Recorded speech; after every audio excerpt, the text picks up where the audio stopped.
Well, I'm glad y'all came. Get yourself comfortable somewhere, and let's do that. Get comfortable. There we go. Yeah. I think this will be a good experience. I like leading groups, and let me get people to, maybe we'll introduce ourselves or something. Like, why are we in here? I mean, I hate these groups. Like, can we smoke? I really need to smoke. Just let the men talk. Yeah, I mean, come on.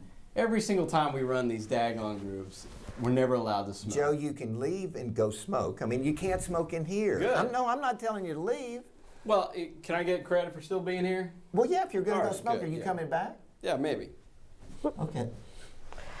Let's do this. I'd like you to introduce yourself and maybe say your name and maybe your favorite color and one thing you're hoping to get from group. Well, I'm Fran. I'm originally from Florida. Well, really, I've been in Texas for a really long time, so that's really kind of more where I grew up. And I'm still not even quite sure how I ended up here. I mean, I guess I do know. I followed a man. I've been married twice. I have a couple kids. My daughter still lives with me. My other kid, I don't even actually know where she is right now. And what do you mean you don't know where she is? I said I don't know. I'm trying to tell the story. Don't make me feel any more guilty about it. I feel bad enough as it is. I mean, it's your child. Where yeah, are they? I know. And she sometimes stays with my mom, and sometimes she stays with my ex-husband. I don't know where she is right now. Hang on, do you know where everybody is at this instant? I mean, if they were my child, I would. Whatever. Jen, you got any? Jen, Pink, and I really love all this drama. It's great. What do you mean, all this drama? Well, I mean, really, why am I being forced to sit in here with some guy's already gotten to walk out and leave, these two are already fighting, and what are we getting out of this? What's your beef exactly? with us? Whatever. Doesn't sound like she has beef with us, just you and your irresponsible mothering. Can I leave too? No, because then we wouldn't have a group. That was horrible. Perhaps the worst illustration of leadership I can imagine. Do you want to know something? This can happen. This leader makes a veritable plethora of mistakes. For example, he lets a negative, hostile tone get set. He lets the members more or less run the group. He doesn't clarify the purpose, nor does he pay attention to group dynamics or process. If this is allowed to continue, the result will be absolute destruction of trust and benefit for the members. But fear not. The purpose of this DVD is to teach you how to avoid group meltdowns like this. Let's watch now how a skilled leader would handle a group such as this.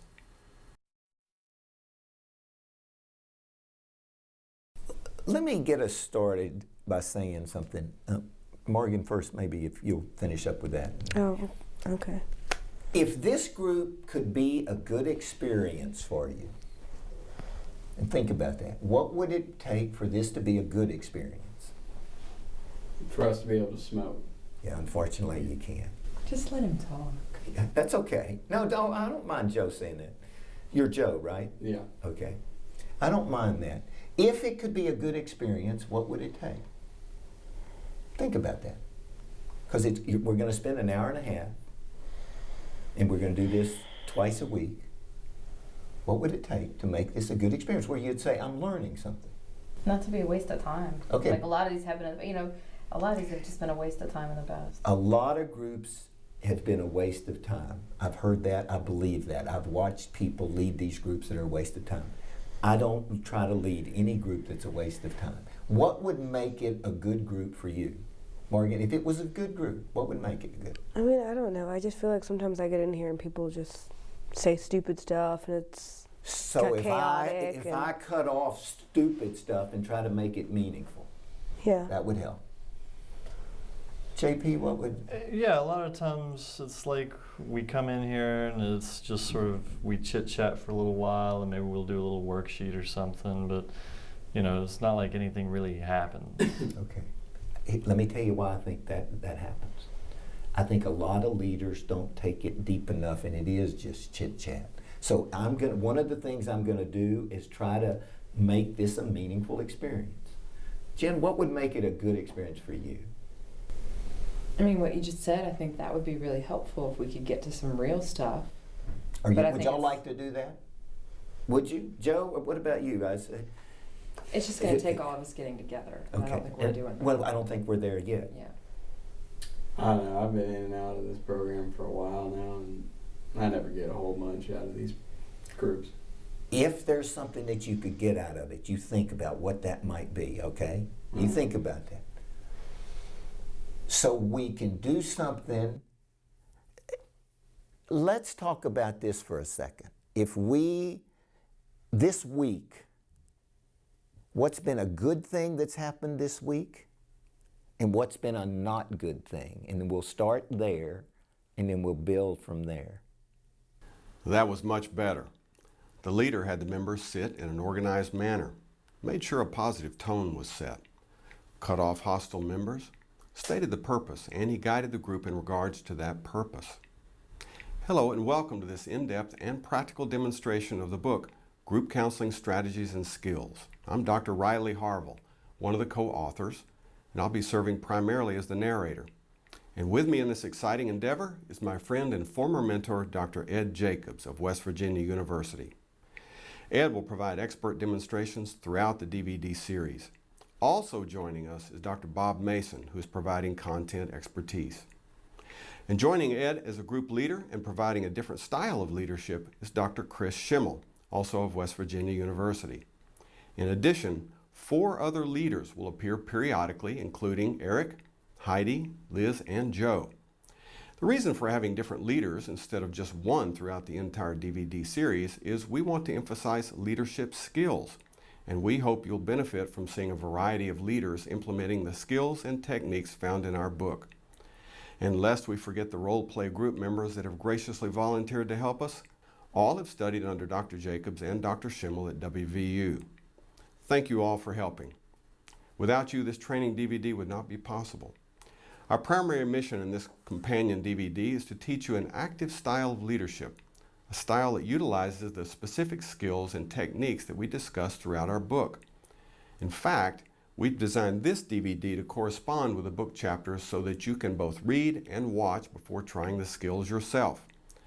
What you will see demonstrated in this DVD are the following: the difference between process and content, the importance of knowing the purpose of the group, how to begin a group, a demonstration of basic skills, how to use your eyes effectively, getting, holding, shifting, and deepening the focus, how to cut off members effectively, how to draw out members, how to use rounds, how to conduct exercises, using theories in groups, conducting therapy in groups, and how to close your groups.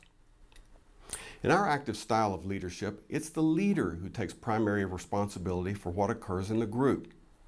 For example, which group exercises and activities should be used, whether an individual group member receives attention at a given point in time, and in some groups, even what the topics of discussion will be. And while group dynamics and group process are an important part in the life of a group, we believe that it's the skilled leader who is primarily responsible for achieving the types of outcomes that group members seek. There are over 40 demonstration segments in this DVD. Many of the segments highlight skills for counseling or therapy groups, but we've also included some examples of task groups and psychoeducational groups.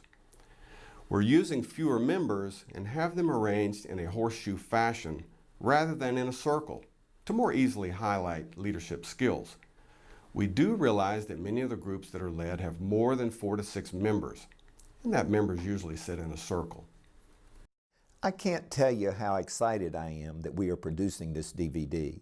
I've devoted much of my 40-year career to group counseling, having done group workshops in almost every state in this country.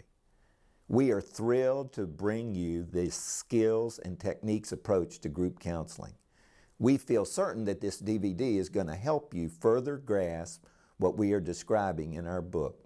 I hope you enjoy it. I'm excited about this project as well. Learning to lead groups is challenging.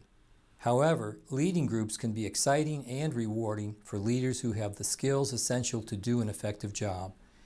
Best wishes to you in your pathway to becoming the best leader you can be.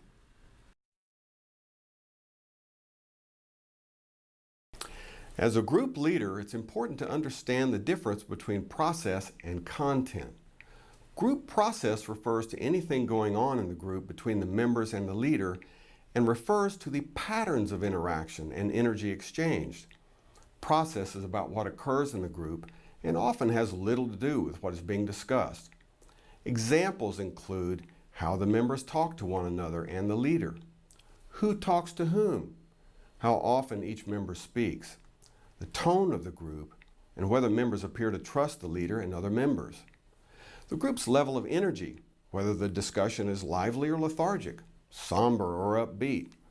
Observing the group's process illustrates certain patterns, like whether a particular member never speaks, whether a particular member speaks only to certain other members, and whether someone is dominating discussion and discouraging input from other members. Let's take a moment and watch Ed in the group.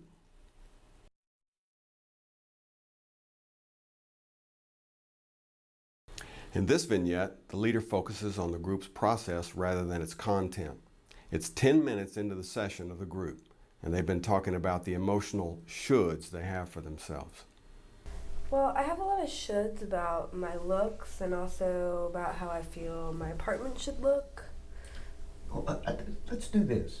This is a good exercise. I'm going to get y'all in pairs and have y'all, what does that look about, Joe? I really don't want to do anything in pairs. I'd rather stay in a big group. Me too. Really? So pairing up, because why? What? I mean, I don't really care whether we go in pairs or whatever. I think it's more because I feel uncomfortable, maybe. I just don't know. Like, I don't know if I trust them yet. I don't know. Oops. Your head's nodding? Well, I mean, it depends what exercise we're doing because I'm not really comfortable with everyone in the group yet to share. Yeah, I think they're right. It's like some stuff you just don't want to share with everybody. Okay, so we need to talk about how you're feeling about being here rather than shoulds. Mm-hmm. Even though I think shoulds is a good topic, let's do that. Let's just talk about how y'all feel about being here in the group. Yeah. I hope you noticed how Ed focused the group's attention on the group itself rather than on the individuals' lives outside the group. Let's now watch Ed focus on both process and content. This is a group at a mental health center. It's the third session. Let's talk about need for approval. That's always a topic that I think people need to look at. Any thoughts on that? Yeah, I feel like I need everyone's approval, but I wish I could be more like my sister because she doesn't need anyone's approval, ever. Really? Yeah. You know why that is? Because she's perfect, and I've always felt like... That's how you see her? Yeah, and that's how I Okay. see her. Okay. I think that's how she sees How herself. about other people? Yeah, I mean, I really need people's approval, I think. Like, for example, when I go out on dates or I meet new people, when I leave, I literally worry and I just think about what they think about me Wow. and how it went. I see a lot of heads nodding. Mm-hmm. Mine's kind of about the need for approval in here. Say some more about that. Like Joe, I don't know, last week, you kind of cut me off and I just felt like you thought I was stupid or something. And I don't know, it just, now I don't know how much to share. I'm really nervous about like trying to share personal information with like all you guys. You know, I don't even really remember what you're talking about, to be honest. It was when I was talking about that car wreck. You know, I remember telling the story about my motorcycle accident, Yeah. and I remember that, but I don't remember your story. But I wasn't finished like when you cut me off about. Let me pick up, because so you're saying the need in this room is what Like you're I'm- concerned. Do others of yeah. y'all have some of that feeling Well, here? Yeah, I often don't really say anything because I don't know if it's safe. It doesn't feel yet safe in here. What do you mean by not safe? That's an important term. If you don't feel safe, what does that mean to you? I just don't know if people would be open to me sharing and that the things I say will be heard. Okay, and I definitely want to make sure, let's focus not on the idea of need for approval, but in this room, the feeling of the group. Megan, you got a look on your Yeah, I mean, face. mine was kind of like Morgan's. I'm just not quite sure what I want to share yet. I mean, Okay. Here the leader switches from content, talking about the need for approval, to process, talking about what's happening in the group. When leading groups, it's imperative that you're aware of what's happening in the group between you and the members, the process, as well as what's being discussed, the content. You'll sometimes focus on process, sometimes on content, but you'll always want to be aware of the two. As we state in our book, being clear about the purpose of the group is perhaps the most important group leadership concept to grasp. All of the skills we'll be demonstrating and which you will be using in the future will be based on your understanding of the purpose of the group. Purpose refers to why the group is meeting and what the goals and objectives are. Oftentimes, the advertised title of a group defines the purpose, as in the group titles below. Divorce Recovery Group, Grief Group, Caretakers of Parents with Alzheimer's Group, a group for raising funds for childhood cancer, a social skills training group for patients with Asperger's syndrome. However, even in groups such as these, members can bring up issues not relevant to the purpose, and the unskilled leader unwittingly allows the group to get off track. Not only is it important for the leader to know the purpose, it's also important for the members to know. Knowledge of what the group is about and where it's going gives members a context for their discussion and serves as a guide for focusing their attention. In later segments on beginning groups, we show how the leader clarifies the purpose in the first session.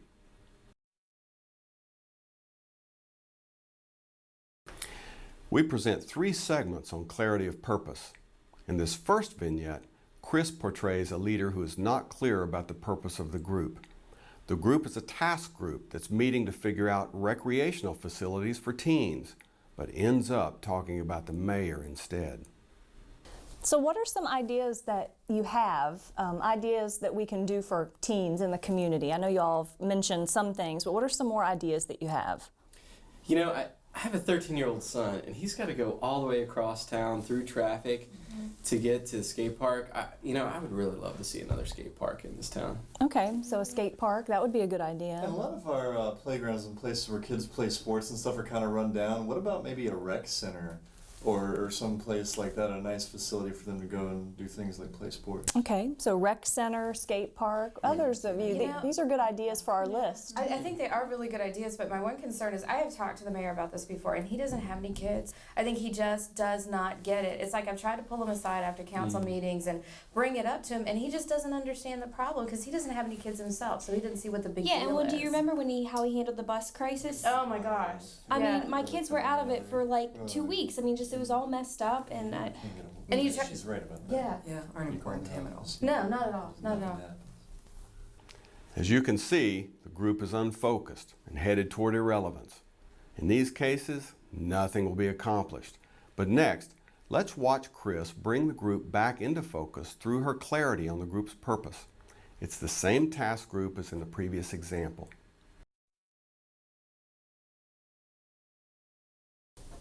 So what are some ideas that you folks have for things in the community that we can do for teens? What are some ideas, activities along those lines?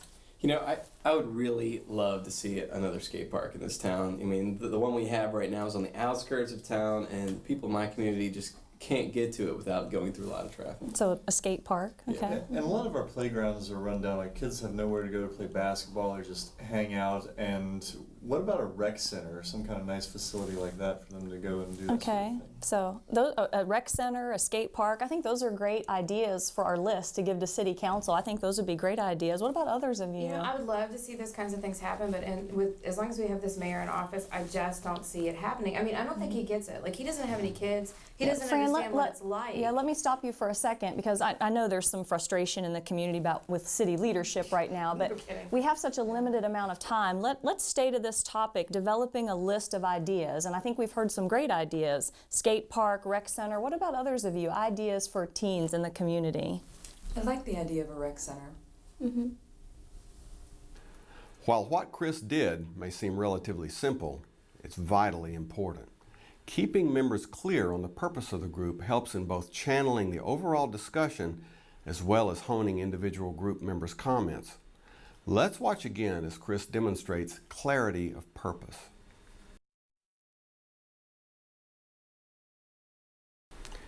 The group is for first-year teachers. It's a few minutes into the first session. Because the leader is clear about the purpose, she keeps the group from turning into a bitch session about the hospital. So the purpose of our group really is to place a supportive group where we can share your concerns, your fears, your anxieties about being a first-year teacher. I know all of you have come to me and said, I'm anxious for the group because I have a lot of fears and concerns. So, yeah, what are some of the things you're feeling or experiencing as a first-year teacher? For me, I don't know if anyone else feels this way, but I'm a little alone. Like, I had all of this supervision while I was still student teaching, and I felt really great about the level of support I got.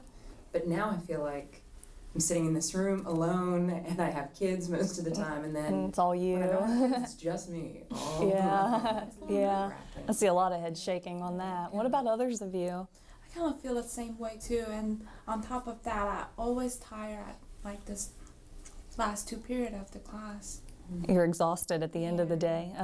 Okay. Others? I mean, I totally agree with what you guys just said, but for me, it's been really hard because my mom's been sick and they can't figure out what's wrong with her, and so I've been to the hospital. I leave straight from school to the hospital every night. And it's not a city hospital, is it? Because they're really bad at that. Oh, actually, let's hold on. I'm telling you what, Hold on one second, Fran. Hold on one second. I know that's an interesting topic. We may want to come back to that. But so you're saying that you've had family stress on top of the regular stress that comes along with being a first-year teacher. Yeah, that can be tough, an added stressor. Yeah. What about others of you? Thanks, Chris. Great job. Clarity of purpose is one of the most important skills you'll learn from our book. Knowledge of purpose provides you with the foundation from which all other skills emanate. Without it, you'll not be able to determine which skills to use or when to use them. Awareness of purpose is also virtually essential when designing group exercises and activities throughout the life of the group. The first session of any group is of utmost importance and often the most difficult.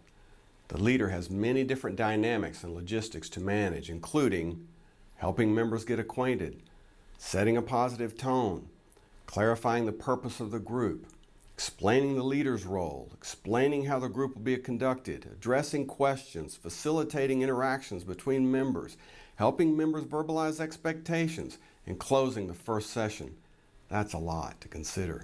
But with some experience, you'll find different ways to infuse these elements into the first session.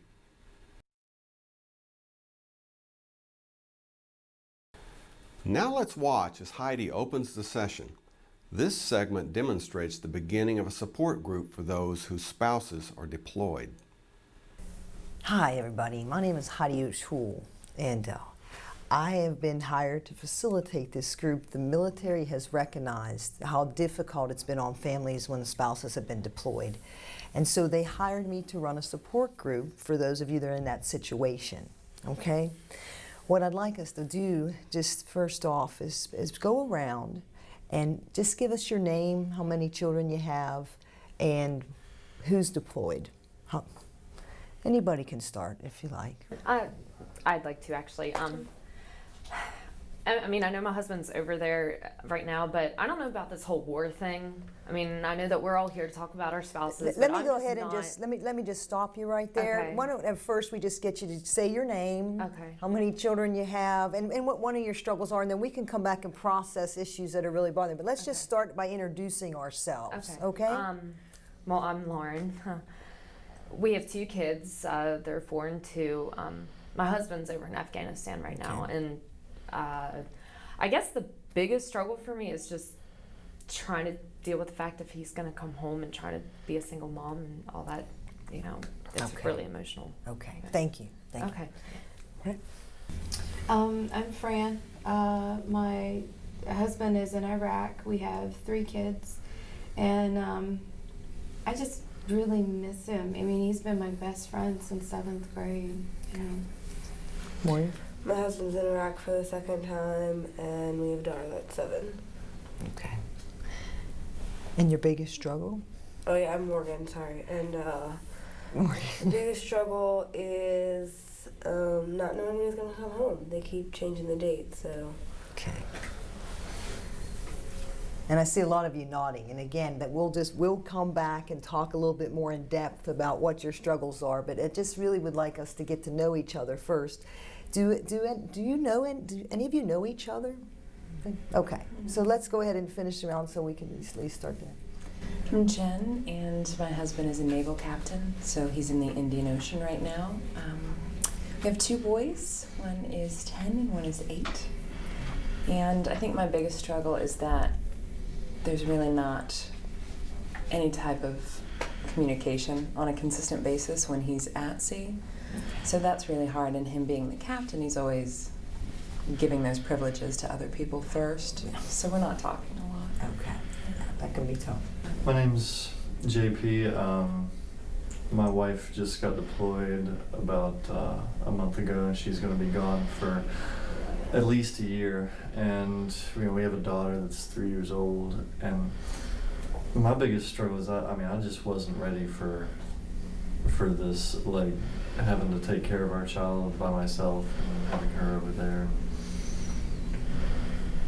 Well, I just want to say I'm glad you came. I think it took a lot of courage for you to come, especially with all the women here.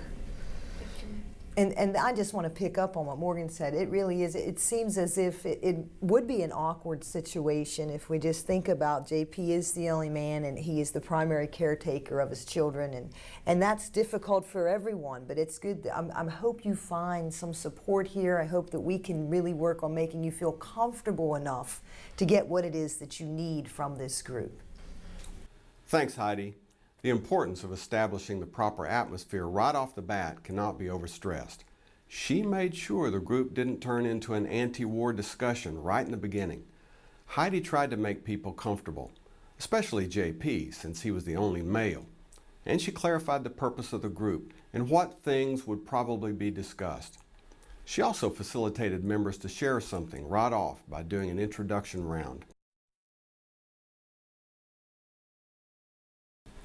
Now let's watch as Eric conducts the first session of a group of people coming to a mental health center to be in a support or therapy group. I want to welcome you guys to the group. I think one of the first things I would like to do is, first of all, say thank you guys for coming. I know this takes a lot of courage to be involved in the group process. I think maybe one of the first things I could do is maybe explain a little bit to you about my style and what this group is going to be about. One of the things you will notice is there will be a tendency for, if you're getting a little long-winded, I may cut you off. And I want you to know I'm only doing that out of respect for the whole group, all right? And there will be times where I'm looking around as you're talking, and I'm only doing that to see if there's something that someone else is displaying because of what you're saying, and I want to make sure that I get them involved, all right? Something else about this group that I want to make sure you understand is that there is a level of confidentiality that we have to maintain. All right, what we say, what we talk about here in this group needs to stay here in this group. Can we get everybody to agree on that? Mm-hmm. Everybody good with that? Okay, so while I have you guys here, welcome again. And as we talked about, we're gonna talk about anxiety and depression, some other things that you're dealing with right now.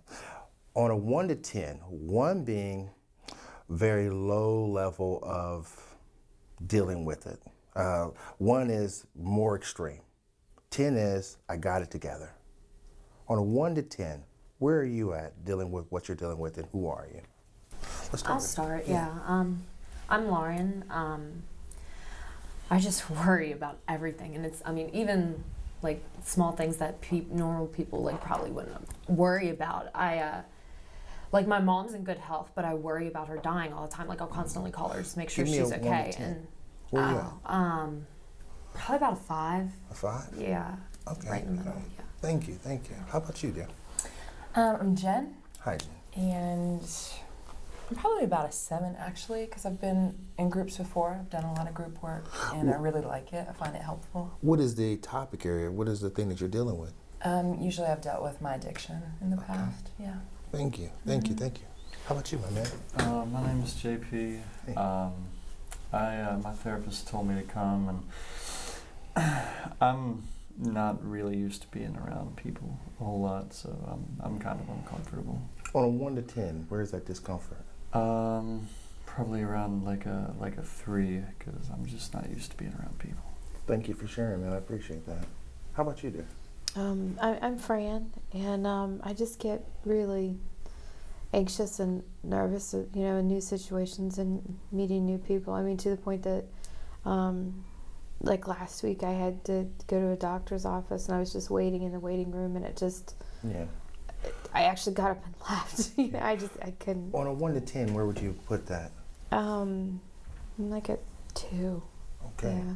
Thank you for sharing with us. How about you? I'm Jane, and this is a big step for me because my therapist have been encouraging me to come like for 2 or 3 months, and maybe I feel like a 5 or so. What is the thing that you're dealing with? I have like bad anxiety and panic attacks. I appreciate you guys. I appreciate you coming here. The one thing I want to make sure you guys all understand is what we're going to do here is create an environment of unconditional positive regard. This is going to be a safe place for you to discuss this stuff. And I want you to know something else. I'm honored to be a part of this process with you. Eric demonstrated a number of important skills here. He set a positive tone, clarified the purpose, tried to help members get comfortable. He didn't start with rules pertaining to confidentiality, but does get a commitment from everyone. Too often, leaders start with the group rules, which usually sets a negative tone. It's often boring. The key is to try to help members feel comfortable and to make sure members understand the purpose of the group and how it will be conducted. This next demonstration is the first session of a group of new teenage mothers. You'll see how the sentence completion makes it easy to get members talking and listening. So I'm so glad you all could come to group this evening. I'm really excited about, our group and it being a real supportive environment. I tell you what, before we really get started with any topics or discussion, just if we could, Morgan, I'd like to start with you and just go around this way. Say your name and how old you are and how old your child is. Well, I'm Morgan. I'm 17, and my son is 4 months. 4 months, okay. I'm Jen, and I'm 17, and my little girl just turned 5 months today. I'm Fran, and I'm 16, and I have a little girl, and she's 6 months. 6 months, okay. I am Megan, and I just turned 17, and my daughter is only 4 weeks old. So. Oh, tiny baby. Yeah. My son is 4 months. I'm Lauren, and I'm 16. Yeah. Okay, and 4 months, Mhm. right. So you have the babies are all different ages, so you're all dealing with different things, I'm sure, that go along with those different ages. Yeah. I was thinking about, one thing I was curious about too was, where are you currently living? What are your living arrangements right now? Because I know that some of you have different kinds of living arrangements. Jen, or? Well, my parents are divorced, so sometimes I'm at my mom's, sometimes I'm at my dad's, just depending on the situation. So you and the baby kind of go back and forth? Yeah. Okay. That can be difficult, I'm sure. Yeah. What about others of you? I live with my mom. Mom? Yeah, and my little sister. Okay. Mostly at my grandma's, but it's really hard because she's more into my, daughter. It's like she's more like she's her daughter than her granddaughter. Oh, so that probably creates some challenges for you. Yeah. Morgan or Megan, where are you currently living? I live with my grandma and her boyfriend, so it's kind of crazy sometimes. Okay. I live with my mom and my stepdad. Okay. So, and we all have different living arrangements, so different age children and living arrangements, and all of these are topics and things we can talk about in the group, and provide support for. But let's go ahead and really get started with some things here this evening. I have this sentence completion. There are 3 sentences on here, so if you would, take one of these.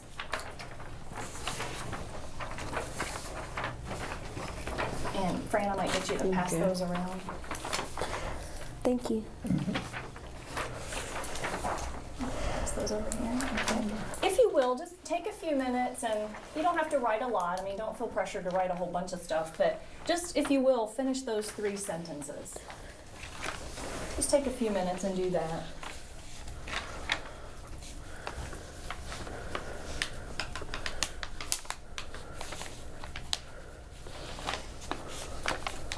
take just a few more seconds. Like I said, you don't have to write anything long, just maybe a word or a couple of ideas that get you thinking about.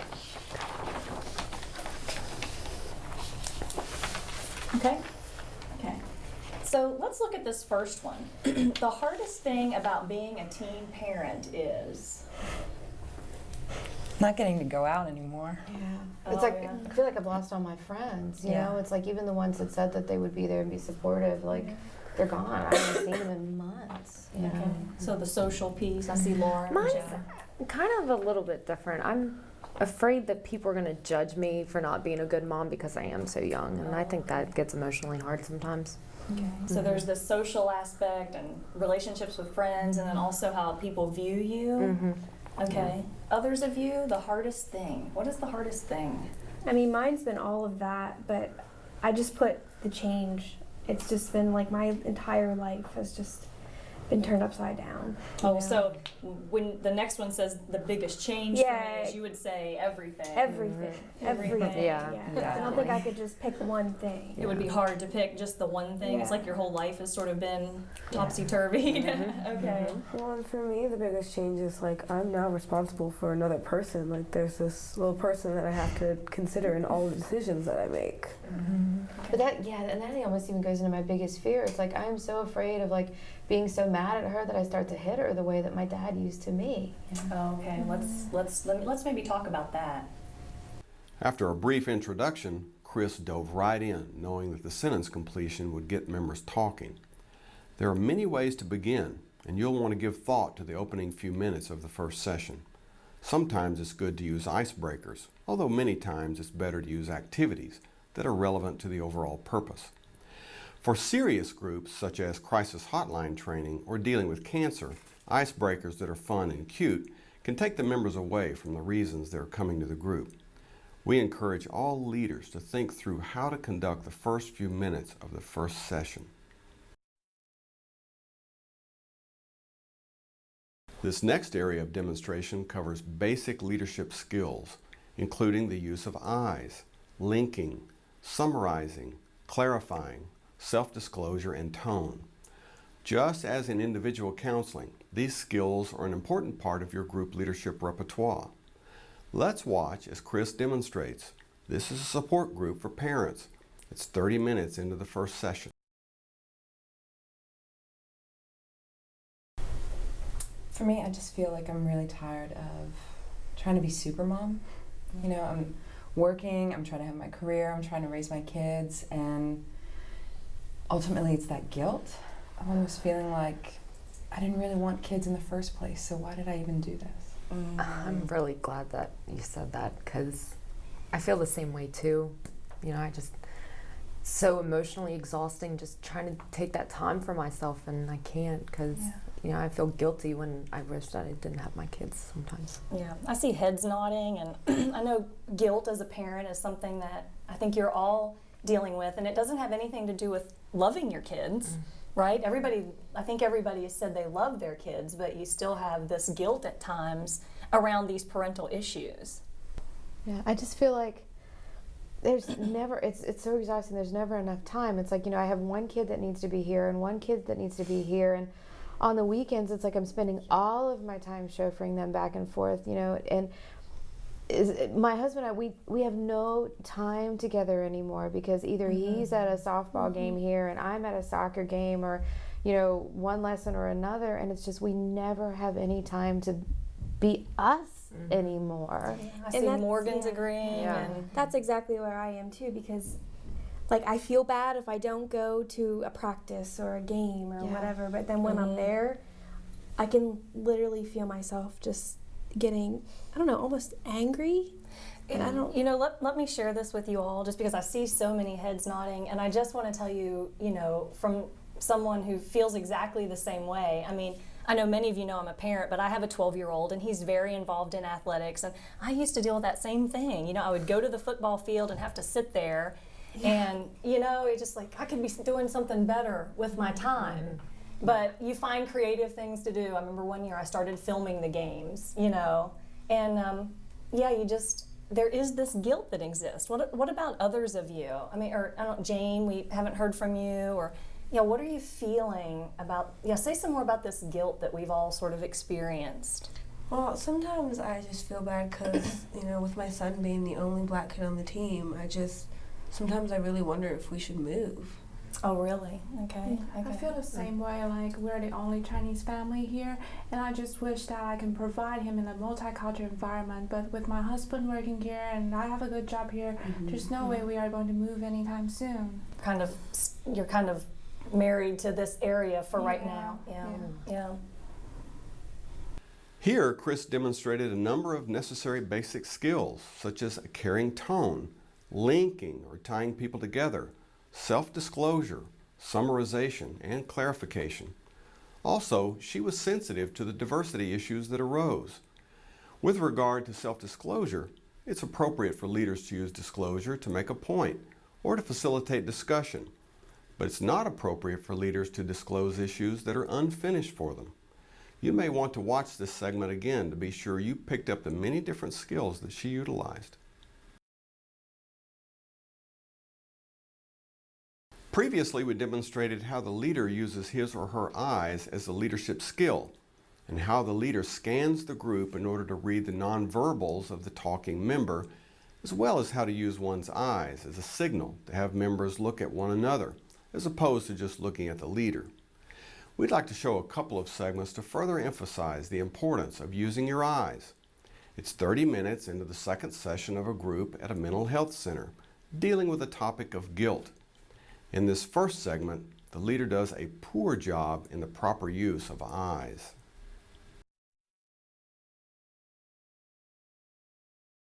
And I'm just feeling a lot of frustration because last week I ended up getting in a fight with my father-in-law, and my husband was not supporting me, trying to help out. And I know there was anger at first, because he doesn't even get along with his father. But then when me and my father-in-law started fighting, he was instead of being a mediator, I felt like he was siding with him, with his father. And the anger led to upset, so then I started crying, and it just appeared to be, and then I got embarrassed. And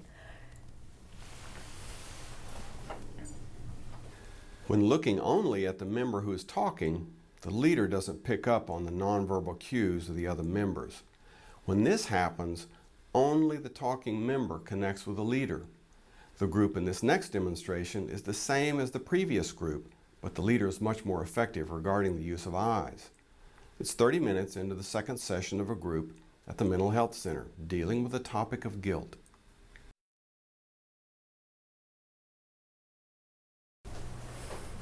I've just had some frustration within the past week. My father-in-law, we ended up getting in an argument, and I noticed that instead of my husband trying to be the mediator, he started to side with his father a little bit more. And it just, a lot of anger just built up after that, because I thought, he was supposed to be on my side, or, it was supposed to be a mutual thing, not siding on each other. Sure. Yeah. Megan, what are you thinking? Well, I really understand where you're coming from, because I too fight with my father-in-law a lot, and my husband and I go through it all the time, and I just get so angry and almost hurt. Yeah, well, it led to me started crying, know, and then I started to get embarrassed because they saw me that I got really upset and just emotional, and then I feel like I always look like the bad guy in the situation. Exactly. Yeah. Using your eyes effectively as a leader and getting members to use their eyes effectively is much more difficult than it seems. We encourage you to start practicing this in groups you're leading or in social situations you're in.